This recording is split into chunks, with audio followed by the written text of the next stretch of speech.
સુરતના માંગરોળ ખાતે 17 વર્ષની સગીરા પર સામૂહિક બળાત્કાર ગુજારનારા નરાધમ 3માંથી એક આરોપીનું મોત નીપજ્યા બાદ 2 આરોપીઓને શનિવારે કોર્ટે દોષિત જાહેર કર્યા બાદ આજે સોમવારે સજા સંભળાવી હતી, જેમાં બંને આરોપીઓને આજીવન કેદની સજા સંભળાવી હતી તો પીડિતાને 10 લાખનું વળતર સરકાર દ્વારા ચૂકવાશે તેમ પણ જણાવ્યું છે।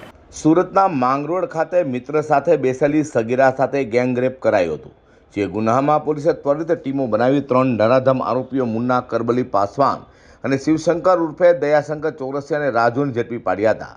તો 3 નરાધમોમાંથી એકનું ટ્રાયલ દરમિયાન બીમારથી હોસ્પિટલમાં કરુણ મોત નીપજવા પામ્યું હતું, જ્યારે 2 આરોપીઓને શનિવારે દોષિત જાહેર કર્યા બાદ સુરતની સ્પેશિયલ પોક્સો કોર્ટે આજે સોમવારે આરોપીઓને જીવે ત્યાં સુધી એટલે કે આજીવન કેદની સજા સંભળાવી હતી।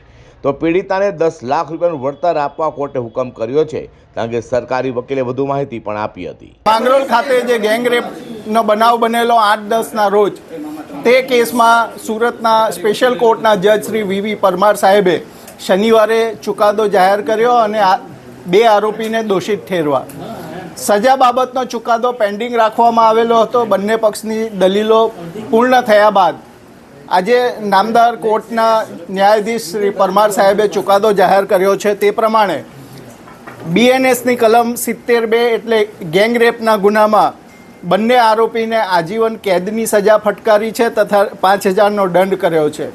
આજીવન કેદ એટલે જિંદગીના અંતિમ શ્વાસ સુધીનો કેદની સજા, તે રીતે સજા ફટકારી છે। એ ઉપરાંત પોક્સો એક્ટ હેઠળ પણ એને આજીવન કેદ અને 5,000 રૂપિયાનો દંડની સજા કરી છે। એટ્રોસિટી એક્ટ હેઠળ પણ એને મેક્સિમમ સજા ફટકારવામાં આવી છે તથા દંડ ફટકારવામાં આવ્યો છે।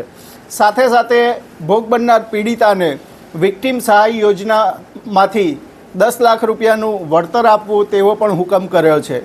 નામદાર કોર્ટે પોતાના ચુકાદામાં નોંધ્યું છે કે આરોપીનો ગુનાહિત ઇતિહાસ જોતા અને જે રીતે મોબાઈલમાં ક્લિપો જોઈ અને માનસિક વિકૃતિ જોતા નામદાર કોર્ટે પોતાના ચુકાદામાં આરોપીની વર્તણૂક બાબતે સમાજને જે ન્યાયની જરૂરત છે તે બાબતે એ પણ ટિપ્પણી કરી છે। કુલ લગભગ 525થી ઉપર પાનાનું નામદાર કોર્ટે આજે જજમેન્ટ જાહેર કર્યું છે।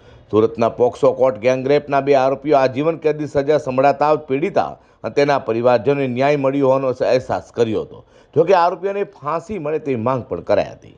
બ્યુરો રિપોર્ટ G10 ફર્યો।